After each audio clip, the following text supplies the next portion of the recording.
Olá, meus amores, boa tarde, meus queridos, vocês que estão aqui sempre comigo, me acompanhando no canal Minuto da Aprovação. Quero agradecer demais aqui a presença de vocês.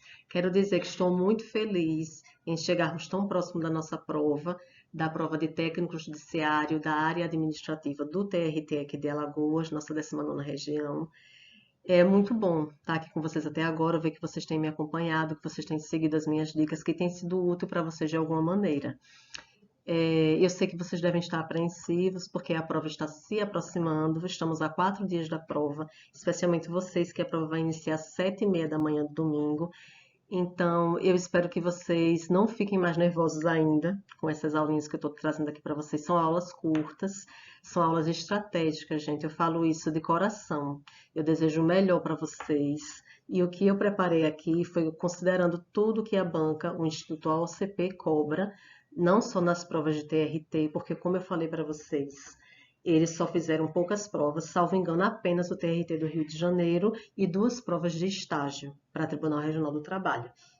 Mas a banca, ela já fez prova para diversas carreiras, continua fazendo, e é com base nas questões cobradas nas várias carreiras do direito, nas várias carreiras de nível médio que eu tenho feito esse levantamento para vocês.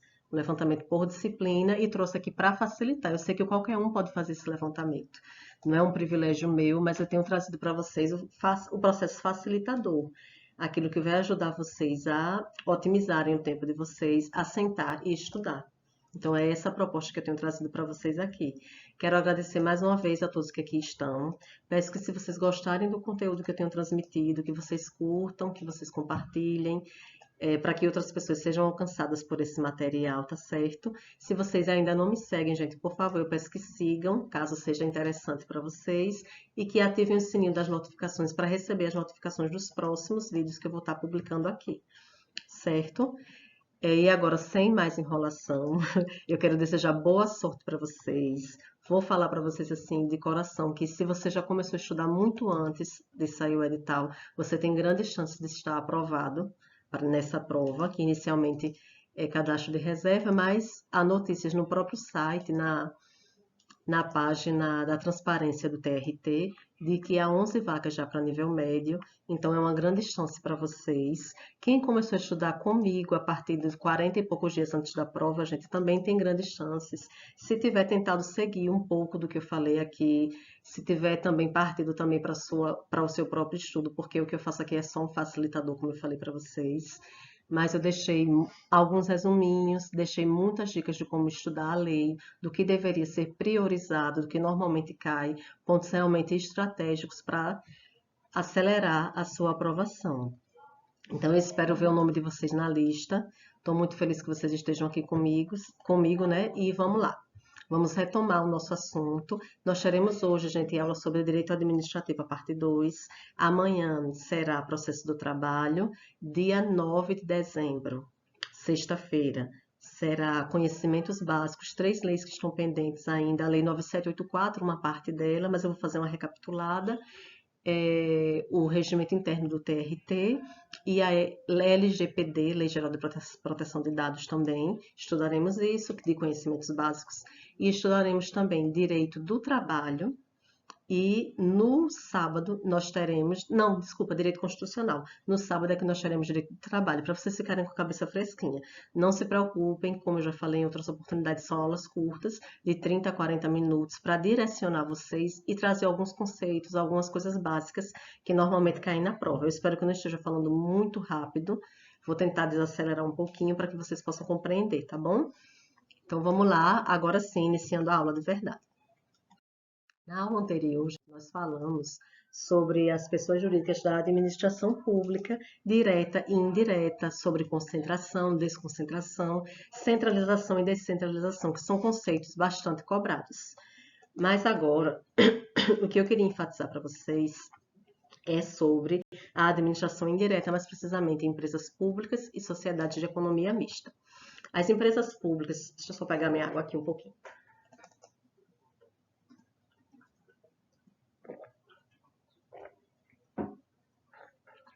Pronto, tomei já. As empresas públicas e sociedades de economia mista são entidades estatais, são empresas estatais, como a lei fala, Lei 13.303 de 2016, que veio para regulamentar o artigo 173 da Constituição Federal. Elas são pessoas jurídicas com natureza de direito privado, embora exerçam funções públicas. E quais são as peculiaridades? Coisas chaves que vocês têm que saber. O capital da sociedade de economia mista, ele é público, é privado, é misto. O que a lei fala é o seguinte, que a maioria das ações com direito a voto, vale dizer, a maioria do capital votante das sociedades de economia mista, ele tem que ser público, tem que ser proveniente do poder público, das entidades, seja da administração direta ou indireta.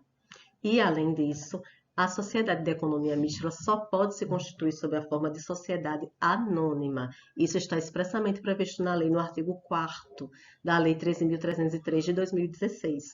No material escrito que eu vou passar pelo Telegram, com um resumo dessa aula e do que está por vir, de processo do trabalho e de outras disciplinas, eu vou passar, na verdade, ainda 2 materiais. Agora vai ser só um pouquinho de processo do trabalho e direito administrativo, que eu vou enviar no Telegram, e depois eu envio um segundo material amanhã com o restante das disciplinas, seguindo a ordem cronológica do cronograma que eu coloquei. Tá? E hoje a gente vai falar só sobre direito administrativo, hoje, dia 7 de dezembro. Mas é o seguinte, o capital social da empresa pública, ele tem que ser integralmente público. Aqui é diferente da sociedade de economia mista. Voltando ao assunto, né, gente? Eu me perdi um pouquinho, estou voltando. Porque ele tem que ser, por exemplo, vamos supor que a empresa pública é uma empresa pública federal, da União. Então, não necessariamente o seu capital tem que ser totalmente da União. Ele pode ser proveniente de um estado, do estado onde a empresa pública está localizada, do município, ou do Distrito Federal, se lá ela estiver situada, por exemplo. Ele pode ser proveniente de qualquer pessoa política, de qualquer ente político e também de qualquer ente da administração indireta, basta que seja recurso público, certo? E a forma sob a qual a empresa pública pode se constituir é qualquer forma societária admitida no direito, qualquer forma jurídica de sociedade, tá? É interessante notar também, gente, que o artigo 173 da Constituição Federal, ele em parte foi reproduzido nessa mesma lei 13.303 de 2016. Eu coloquei 13.300, não sei se eu já falei aqui no material, mas isso vai ser modificado, tá? Ela fala que as sociedades de economia mista e as empresas públicas serão constituídas após prévia autorização legal para tanto, isso está no artigo 37, inciso 19 da Constituição Federal, mas também se exige que haja de forma clara a indicação do relevante interesse público, interesse coletivo ou do imperativo de segurança nacional que determina a criação dessas empresas, tá certo? Vamos continuar aqui para o próximo slide. Outra coisa muito importante, gente, é sobre o artigo 37. Eu vou abrir aqui um parênteses com vocês e vou explicar. Eu já coloquei nas metas anteriores, nas primeiras 4 semanas a gente teve metas mais detalhadas sobre todas as disciplinas.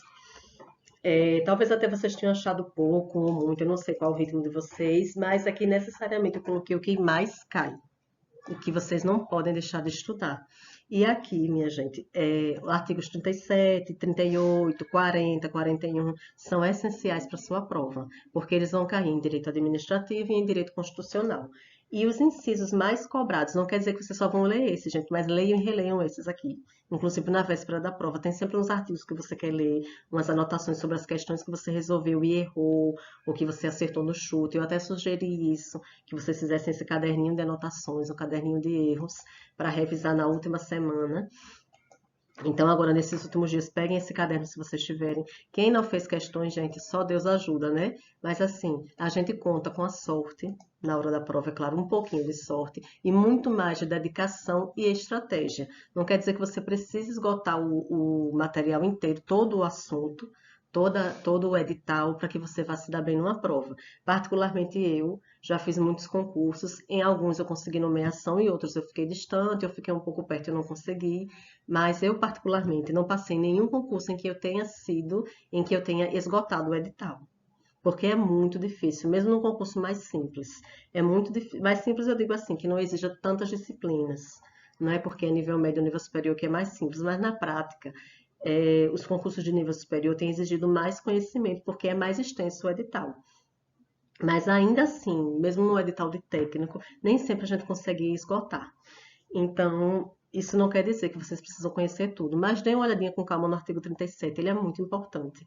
Então, os incisos mais cobrados são inciso terceiro, inciso quinto, inciso sexto, 13, 14 e 16. O 16, a gente fala sobre a possibilidade de acumulação excepcional de cargos públicos, certo? Que existe compatibilidade de horários e determinadas funções, cargos privativos de profissionais de saúde, um cargo técnico com outro científico. Então, prestem atenção no artigo 16, no inciso 16 do artigo 37. Também temos o inciso 14, inciso 13. O inciso 13, eu me lembro que ele veda o efeito cascata na remuneração. O inciso 6º fala sobre a possibilidade de associação sindical de servidores públicos. Por que eu estou falando desse inciso 6º? Porque ele caiu também. A questão coloca, a banca coloca vários incisos numa só questão para que você diga qual é o correto. Então, o sexto fala sobre a associação sindical. Quem não pode se sindicalizar é militar. Agora, servidor público, que antigamente era chamado servidor público civil, quando havia dicotomia entre servidor público civil e servidor público militar, que agora não existe mais desde a emenda constitucional 18, eles foram desvinculados da nossa carreira de servidor público, né? São militares. Então, os militares não podem se sindicalizar, mas os servidores podem, os servidores públicos civis, como vem na Constituição. Inciso terceiro fala sobre o período de validade do concurso público, que ele normalmente é de até 2 anos. A Constituição Federal diz que é até 2 anos. Como é até 2 anos, fala também que pode prorrogar por igual período. Então, não caiam na pegadinha se a prova disser que o concurso teve validade de 1 ano e foi prorrogado por mais 6 meses. Porque isso não deve acontecer, não pode acontecer. Certo? Vamos olhar também o artigo 38 da Constituição Federal. Gente, o artigo 38 ele é muito importante. Sabe por quê? Porque o artigo 38 ele fala sobre a eleição para cargo eletivo quando o sujeito é funcionário público, quando ele exerce cargo, emprego ou função na administração pública. Então, essa pessoa, se ele for eleito para um mandato estadual, federal, distrital, ele vai ter que se afastar do cargo e perceber a remuneração do cargo eletivo. Mas se ele for eleito para um cargo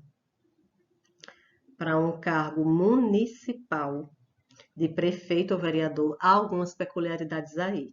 Aquele que se candidata e é eleito ao cargo de prefeito, ele pode optar entre a remuneração de prefeito ou do seu cargo, emprego ou função que ele exerce no serviço público, mas ele tem que ser afastado dessa função e exercer o cargo de prefeito. Já o vereador, não.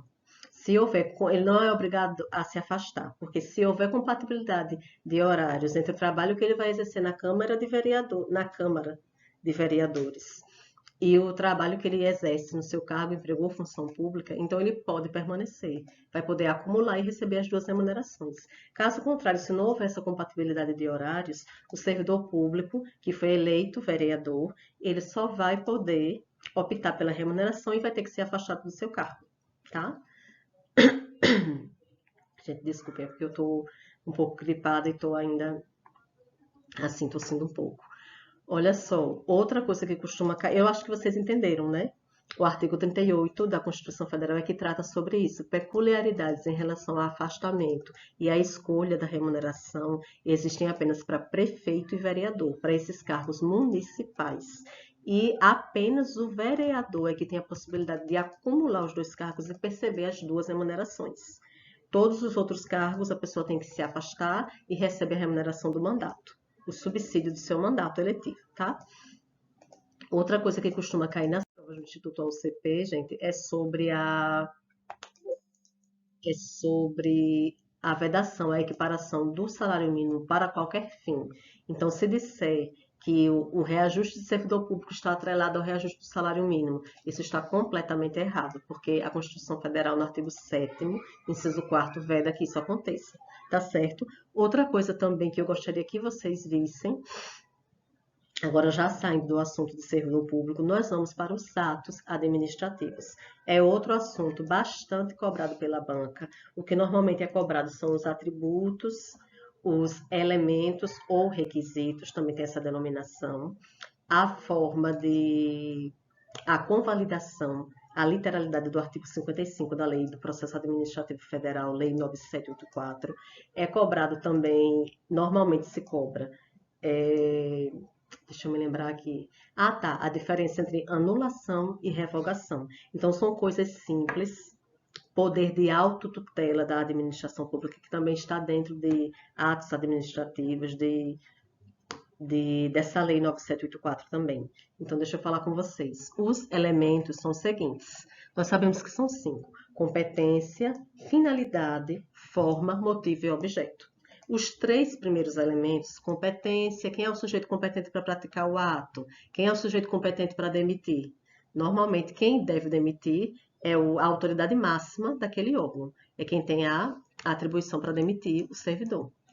Quem tem a competência, qual a finalidade daquele ato que está sendo praticado, se é uma desapropriação, por exemplo, de um imóvel privado, uma desapropriação para garantir a reforma agrária, por exemplo. Tem que ter o motivo de interesse público, né? Relevante interesse social. Então, competência, finalidade e forma, quando se exige uma forma, ela não pode ser modificada. Então, são três elementos vinculados do ato. Já o motivo e o objeto são elementos que podem ser vinculados ou discricionários. Desculpa, gente. É importante, assim, que vocês entendam que esses elementos também são denominados requisitos pela doutrina e eles são frequentemente cobrados nas provas do Instituto OCP. Outra coisa que é cobrada são os atributos do ato administrativo, que alguns doutrinadores, quando dão aula nos cursinhos, costumam chamar de PAT ou leite. Mas eu vou ficar com o PAT, que eu acho mais fácil para a gente não se confundir também, tá? PAT, presunção de legitimidade ou veracidade dos atos administrativos. Isso decorre do poder extroverso da administração. Isso decorre da supremacia do interesse público sobre o interesse privado. Gente do céu. O outro princípio é a autoexecutoriedade, não é princípio, perdão, o outro atributo do ato administrativo é a autoexecutoriedade. Os atos administrativos, eles em regra, independem de autorização judicial para que eles possam ser executados. Então, essa é uma característica dos atos administrativos. Outra coisa, a tipicidade. Cada ato administrativo tem que haver a sua previsão em lei. Então, essa é a tipicidade dos atos administrativos e a imperatividade é que o ato administrativo ele vai ser imposto ao particular, independentemente da sua concordância ou não com o poder público. Ele tem que se sujeitar a isso. A imperatividade decorre também do poder extroverso da administração pública, porque não há uma relação de verticalidade, de horizontalidade, aliás, há uma relação de verticalidade. Acima está a administração pública e abaixo está o cidadão, o sujeito, o administrado. Não é um termo muito usado, não, mas administrado, né? Mas, como vem na Lei 9784. Bom, deixa eu voltar aqui.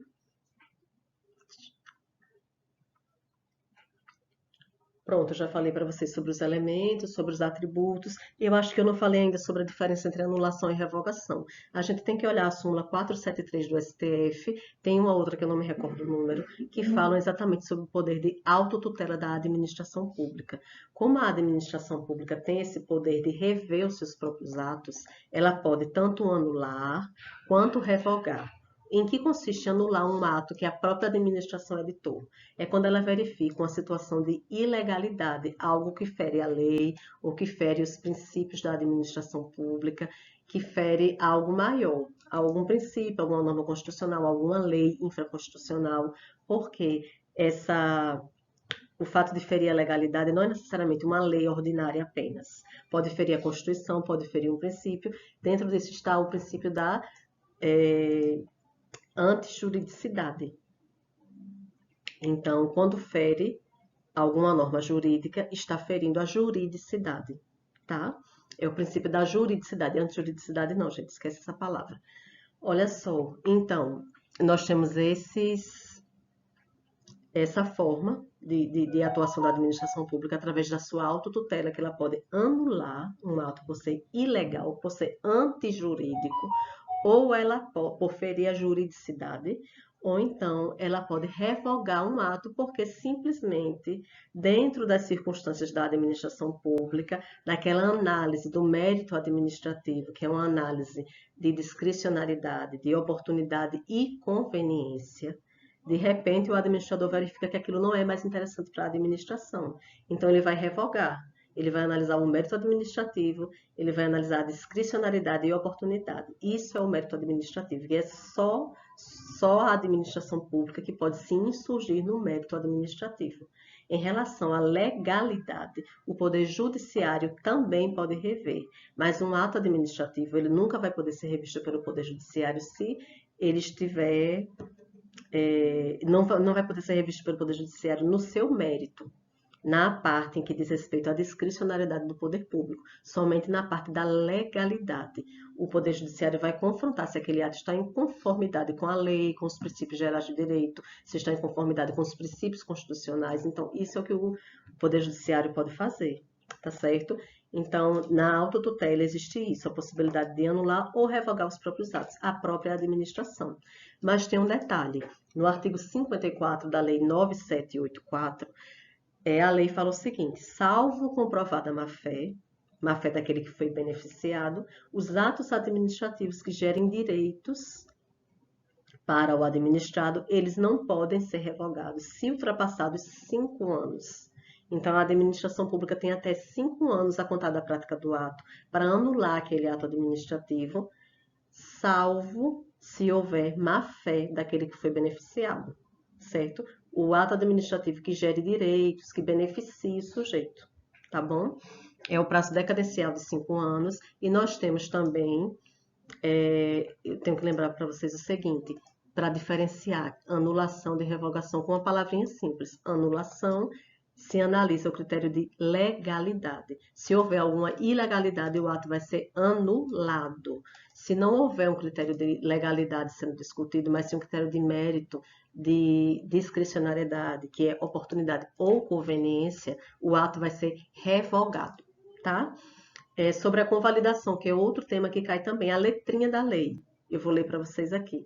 Convalidação de atos administrativos. Em decisão na qual se evidencie não acarretarem lesão ao interesse público nem prejuízo a terceiros, os atos que apresentarem defeitos sanáveis, só se os defeitos forem sanáveis, poderão ser convalidados pela própria administração. Ou seja, um ato que aparentemente era irregular, ele passa a ser um ato regular, desde que isso não cause prejuízo a terceiros, desde que não haja lesão ao interesse público. Então, esse ato vai poder ser convalidado. É a convalidação sanatória constante do artigo 55 da Lei 9784. Outra coisa que eu preciso falar para vocês é sobre a exigibilidade. A exigibilidade é como se fosse um quinto elemento, não, um quinto atributo do ato administrativo, que é o seguinte, que é a possibilidade de que a pessoa se valha de meios indiretos de coação, como a combinação de sanções, isso também cai na prova, para conseguir o cumprimento das suas ordens. Já a executoriedade é quem vai garantir essa execução independentemente da via judicial. É diferente da exigibilidade. A exigibilidade é meio indireto de coação e a executoriedade é o meio direto, tá? Que a administração tem para exigir a execução daquele ato. Pronto, gente. Outra coisa que cai muito também, e eu espero que vocês leiam, releiam, mas é algo assim simples, é o conceito do ato administrativo. Do ato administrativo, que é aquele ato, aquela manifestação unilateral da administração pública, porque a administração pública ela é dotada dessa supremacia, então é o ato, a manifestação de vontade, a declaração de vontade unilateral da administração pública, que produz direitos, efeitos jurídicos e que é feito pelo poder público ou por aquele que lhe faça, às vezes, pelo delegado, digamos assim. Tá? Eu queria que vocês olhassem esse conceito com vagar, bem devagarinho, leiam e releiam. Eu já passei na apostila anterior aqui da mentoria, para que vocês não errem essa questão que é muito simples, tá bom? Outro tema bastante cobrado, acho que é o último tema que a gente vai falar aqui hoje, de direito administrativo, é sobre a responsabilidade civil ou extracontratual do Estado. A responsabilidade do Estado perante terceiros, aqueles que não têm uma relação jurídica com o Estado. Então vamos lá. A responsabilidade civil do Estado, ela é regulada pela teoria, em regra, pela teoria do risco administrativo. É uma responsabilidade objetiva, mas ela comporta excludentes de ilicitude. É objetiva por quê? Porque não vai ser perquirido, analisado se a administração pública agiu com dolo ou com culpa. O ente, o Estado, ele vai responder independentemente de dolo ou culpa. Porém, se esse dolo ou essa culpa do agente público que estava agindo em nome do Estado for comprovado, o agente vai poder ser responsabilizado perante o Estado. O Estado vai ter uma ação regressiva para que aquela indenização que o Estado pagou para o terceiro, ela seja paga pelo servidor público ao próprio Estado. Então, existe essa responsabilidade subjetiva do agente que deve ser aferida para que o agente possa ser responsabilizado, tá joia? Outra teoria é a teoria do risco integral. Ela não é a regra, certo? A teoria do risco integral é aplicada para alguns casos, como os danos ambientais, como ataques terroristas, danos nucleares. Então, para essas matérias, existe a teoria do risco integral, que exige do Estado uma responsabilização total. E não há excludente de ilicitude. Não adianta alegar uma culpa exclusiva de terceiro, da vítima, né, no caso. Não adianta alegar caso fortuito, força maior. O risco integral, ele abrange tudo isso. Ele afasta, aliás, todas essas excludentes de ilicitude. E a responsabilidade objetiva é a regra, né? Está no artigo 37, parágrafo 6º da Constituição Federal. Leiam e releiam. Ela independe de dolo ou culpa do agente público, é objetiva. Para o STF, para os tribunais superiores, na verdade, não existe legitimidade do servidor público para ele já responder diretamente na ação judicial em relação ao dano que ele causou. Ele não pode responder diretamente em relação a esse dano que, em tese, ele causou. O que é que tem que ser feito? É acionado o órgão público e depois, se comprovado o dolo ou a culpa daquele agente, ele vai responder regressivamente perante o Estado. Certo? É uma responsabilidade regressiva. Essa tese é chamada tese da dupla garantia, era adotada inicialmente só pelo STF, e essa tese é uma dupla garantia por quê? É muito mais fácil o cidadão garantir que ele vai ser ressarcido, que ele vai ser indenizado pelo poder público do que por um particular.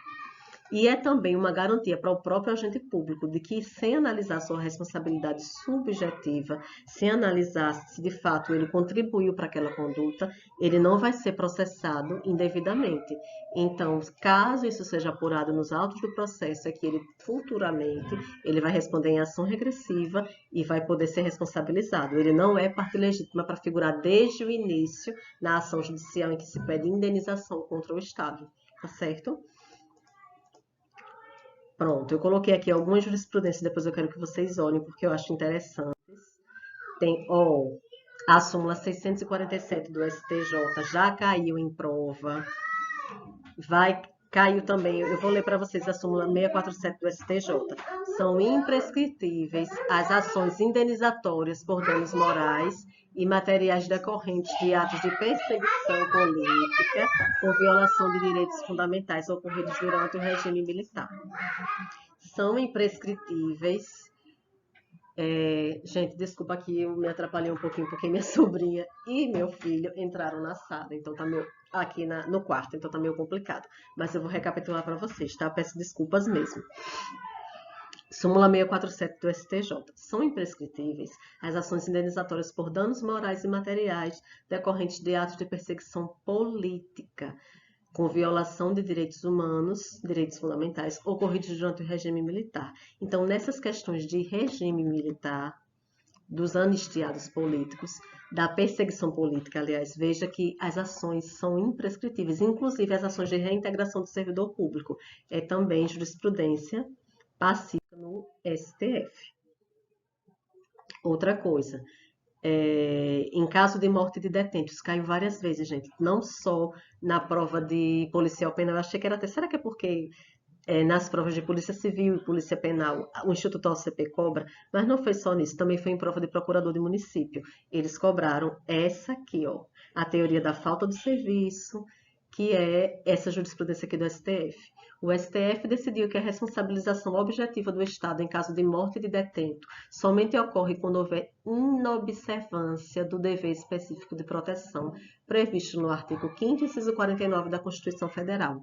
E por quê? Não é qualquer morte de detento que vai gerar responsabilização do Estado só porque ele estava custodiado num presídio. Não é assim.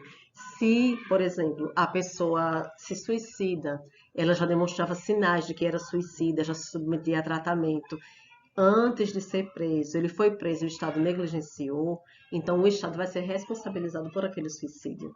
Se a pessoa morreu porque houve uma falta de cuidado lá dentro, falta de cuidado médico ou qualquer outra conduta omissiva, o Estado também vai ser responsabilizado. Ele não é só responsabilizado pela ação. Acabou aquela história antiga, aquela doutrina antiga que dizia que o Estado só pode ser responsável se ele agir. Nos casos de omissão, que é responsabilidade por dolo, por culpa, aliás, essa responsabilidade é subjetiva e só cabe ao direito civil. Nananina, não.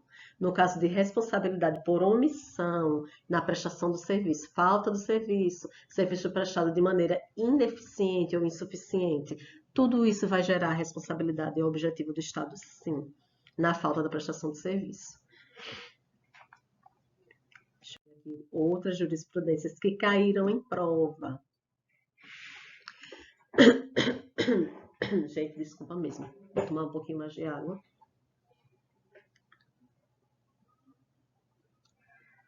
Para o STF, é dever do Estado manter em seus presídios padrões e mínimos de humanidade previstos no ordenamento jurídico. É de sua responsabilidade, nos termos do artigo 37, parágrafo 6º, a obrigação de ressarcir os danos, inclusive morais, comprovadamente causados aos detentos em decorrência de falta ou insuficiência de condições legais de encarceramento. Gente, nós vivemos um estado de coisas inconstitucional no nosso sistema carcerário. Então, é óbvio que há várias vulnerações de direitos dentro dos presídios, a superlotação, a falta de alimentos por vezes, falta de visitas, falta de assistência a advogado, embora exista a defensoria pública, as coisas são realmente deficientes no sistema carcerário.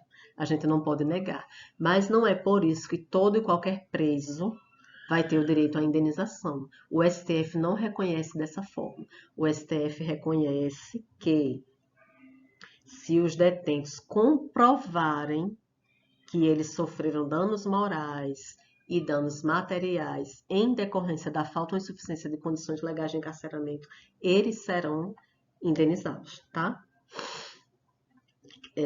Exige-se essa comprovação, apesar da gente saber do estado de coisas inconstitucional. Outra coisa, gente, que caiu é sobre a teoria. Nós tivemos várias teorias a respeito da responsabilidade civil do Estado. O Estado já foi considerado irresponsável administrativamente, porque a voz do povo era a voz de Deus. Então, isso já aconteceu. O Estado foi irresponsabilizado. Depois, passou-se a ter a responsabilidade civil subjetiva. Mas o que marca as teorias públicas ou publicistas do direito administrativo foi esse caso Blanco, em que uma menina foi atropelada por um vagão de um trem e ela perdeu as suas pernas, teve que amputá-las. É um caso que aconteceu na França. Então, esse caso Blanco, ele é o marco inicial para que a responsabilidade do Estado seja considerada objetiva. Não se aplicam mais os princípios do Código Civil. Isso caiu no TRT da primeira região em 2018, na prova de TRT que o Instituto OCP fez, tá? Prestem atenção. Outra coisa, gente, prazo prescricional para pedir indenização, ações de ressarcimento ao poder público. É o prazo de 5 anos. Isso está expresso na jurisprudência do STF, do STJ e no decreto 20.910 de 1932. É o decreto que fala sobre a fazenda pública, tá? Então, são 5 anos. Isso caiu várias vezes, viu? Nas provas da banca do Instituto OCP. Outra coisa que eu queria falar para vocês, eu não sei se vai ter tanta importância, mas aqui é um tema que eu acho muito, muito relevante, que fala sobre saúde pública. É o tema de repercussão geral 793 do STF, que fala sobre a solidariedade dos entes federativos em matéria de saúde. Então, existe a solidariedade para que as pessoas não comecem a estender o processo como se fazia antigamente, fazia chamamento ao terceiro para que respondesse num processo de saúde. Então, para que todo mundo possa peticionar e ter o seu pleito atendido, o STF fixou essa tese aqui, de que todos os entes têm competência solidária para demandas prestacionais na área de saúde. Todos os entes deveriam ser responsabilizados, tá? Deveriam ser solidários nessa responsabilização, suportando, cabendo o ressarcimento ao ente que de fato suportou o ônus financeiro, tá certo? Nós encerramos aqui essa aula de direito administrativo e eu queria dizer para vocês também que o assunto de poderes, ele não cai, não costuma cair, então só se você tiver muito tempo você vai dar uma lidinha no resumo básico de uma página, que explica o que é poder normativo, poder hierárquico, poder disciplinar, poder de polícia. E o poder de polícia, gente, é o mais importante. Leiam pelo menos o artigo 78 do Código Tributário Nacional. Encerramos aqui a nossa aula e amanhã, dia 8 de dezembro, feriado, nós voltamos com a nossa aula de processo do trabalho. Estou enviando para vocês o material aqui para que vocês possam se guiar no estudo de direito do processo do trabalho, para antecipar já esse estudo amanhã, enquanto a aula não acontece, que já tem mais da metade do conteúdo que eu vou trazer para vocês, e para que vocês possam ver com mais calma esse conteúdo da aula de hoje, tá? Um grande beijo, obrigada por tudo e até mais. Até a próxima aula.